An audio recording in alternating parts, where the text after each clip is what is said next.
Hi, gay! Do you stay awake at night thinking about fictional cookie criminals? Most likely not, but just in case, this video is the perfect cure for your insomnia. Roll the intro.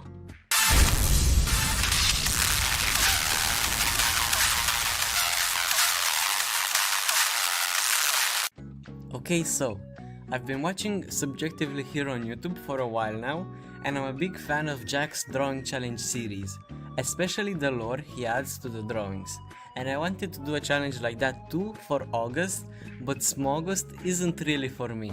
I don't think I ever drew a dragon in my life. So I made my own drawing challenge. Aromatic August Outlaws. For 20 days in August, I will design a criminal cookie and write a little lore for it, as well as draw their wanted poster. This challenge is very specific to my interests, but if you like cookie run, character design, or just some bad guys, I'm sure you'll enjoy it. First of all, let me explain my prompt list. The blue prompts are regular cookies, but the red ones with a star are particularly villainous. So let's get to the cookies. My inspiration for the first cookie was those little tasty chocolate praline candies, and the brown color scheme reminded me of cowboys, so I made a cowboy cookie. Amber Emmett on Instagram was also an inspiration. Their cowboy paintings are just so good. I really want to do an in-depth study of cowboy clothes one day, because I think they look great and all the tassels are very campy. There's something just so homosexual about riding a horse into the sunset. For these drawings, I tried to emulate the cookie run style at least somewhat. I think the design is pretty solid and it's actually one of my favorites I did this week. I struggled a bit with the coloring, but I think in the end it turned out nice. I really like the little spots of blue on the hat and chaps. Also, chaps are such an interesting article of clothing. I love them, they're so campy. Started the challenge with a horse skull. Seems right.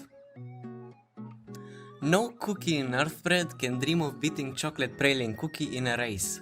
When Chocolate Praline Cookie mounts his Choco Horse, Moose, they become one and ride as fast as the wind. When people finally notice their valuables are missing, Chocolate Praline Cookie is already riding away with the loot, leaving nothing behind. Except some bits of hay, cause well, you know, Moose has to eat too. Okay, I've been trying to record this part of the script so many times, but I keep messing up. So if I mess up, then that's fine. That's fine. Okay. The prompt for the second day was floral. My first thought was making some sort of tea cookie, but one of my buddies already made a tea-inspired cookie, so I wanted to go with something else. By the way, go follow Boofbugs on Instagram. It makes awesome art. I decided to go with something related to orchids because they have such an interesting shape to their petals. I also chose a tart because the way tarts are smaller at the bottom than the top reminded me of a corset. So I made a loosely Victorian inspired lady. Fashion historians, don't eviscerate me please.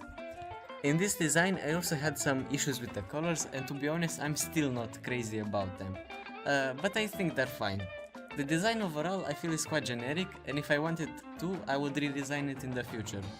Also, one thing I don't like about it is that she doesn't look like a criminal at all.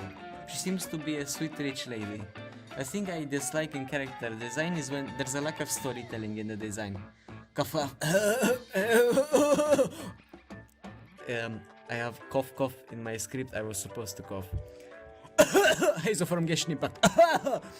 Like the design could look very visually appealing, but if I can't tell important stuff about the character through it, then I'm disappointed.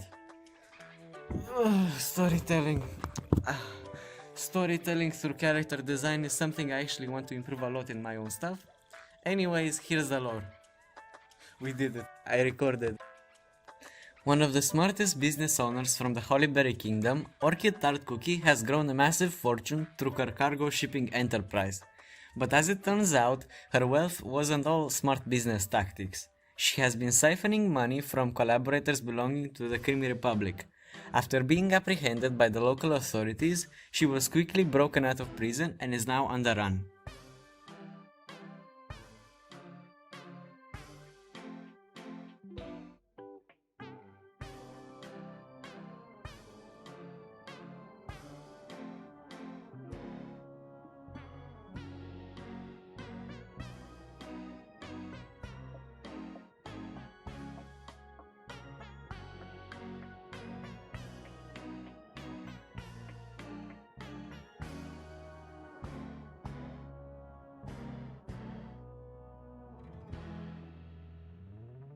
At a glance, Masala Chai Cookie might look like your friendly next door neighbor, but this bitch will fuck you up, girl.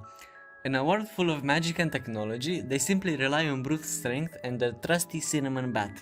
They're a frequent flyer at the local Pilgrim's Path prison, but they break out whenever they feel bored or get a job. At a bounty of 200,000 coins, few cookies dare to face off against Masala Chai. And those who do, don't make it out in one piece. Was that a One Piece reference? For day 4 citrus, I was thinking of making a key lime pie cookie or lemonade cookie, but I found out candied citrus peels were a thing and I knew I had to make a cookie based off them. For the past days, the cookies were somewhat silly, but this time I wanted to make a full-time silly guy, someone who's in a silly goofy mood all the time. Citrus Peel Cookie reminds me of Ed from Cowboy Bebop, which is really good by the way, you should watch it. It's very straight, especially in the end, but if you had canon Spike as a trans man, it's way more compelling. Back to Citrus Peel, I would actually like to be friends with her in real life, they seem fun. The design is nice and I'm happy with it. One of the most skilled craftsmen in Earthbread, Citrus Peel Cookie can make a replica of anything you could think about, even magical objects, although they're not as potent. Unfortunately, they enter the life of crime and is known in the criminal world for her impressive counterfeits. What's fascinating is that they can replicate complicated Cream Republic machinery with 99% accuracy. I wonder what would have happened if Citrus Peel Cookie focused on making the world a better place. Day 5 was juice and also the last cookie from this week, and if you remember, it was marked in red. I decided to choose elderberry juice for this cookie because elderberries are actually poisonous. I also included the X motif, sort of as a nod to the skull and crossbones symbol, but just the bones part. By this time in the week I really figured out how to draw cookies and I'm actually quite happy with the design. For the next week I'm definitely using vector layers instead of regular ones, because coloring in the line art neatly is a lot of work that I don't want to do. Tee-hee. She's an evil lady and this time I actually think she looks evil, or criminal, unlike Orchid Tart. I think if I were to give her my baby, she'd put it on the floor and leave, and if she happens to step on it, she won't care, or like she'll ask me to buy a new one or something. It has been 10 years since the world saw Elderberry Juice Cookie, but they sure didn't forget her. She was one of the 4 cookies who founded the most infamous criminal organization in Earthbread. Despite this, Elderberry Juice Cookie is shrouded in mystery, and her crimes are unknown, apart from her involvement in the organization. Nonetheless, she still has a massive bounty of 1 million coins, which hasn't been surpassed since. Rumors say she will be returning for one last job. Okay, so, I've been sprinkling lore since the beginning of this video, so why not tell you how these cookies are connected? Enjoy this very high budget short film. I don't have no more coin. Ran out of dosh, innit? I'm as rich as a penurious willy bonker, fully skint.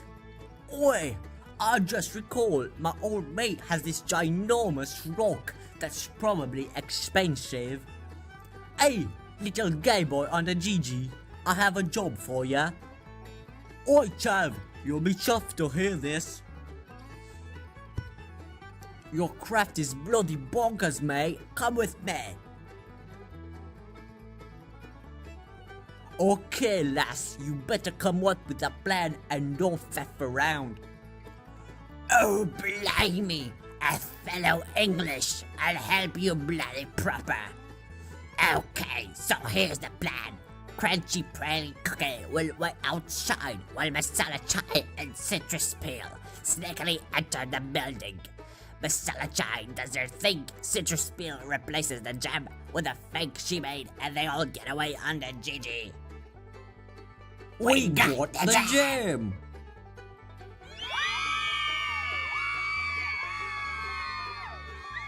And they lived happily ever after. Okay, listen, I would have made it more serious if I had more time, but oh well. As a wise woman once said, you get what you get. Hopefully you liked the first week of Aromatic August Outlaws, and my first YouTube video too. Subscribe, like and comment, or else you're homophobic. Bye!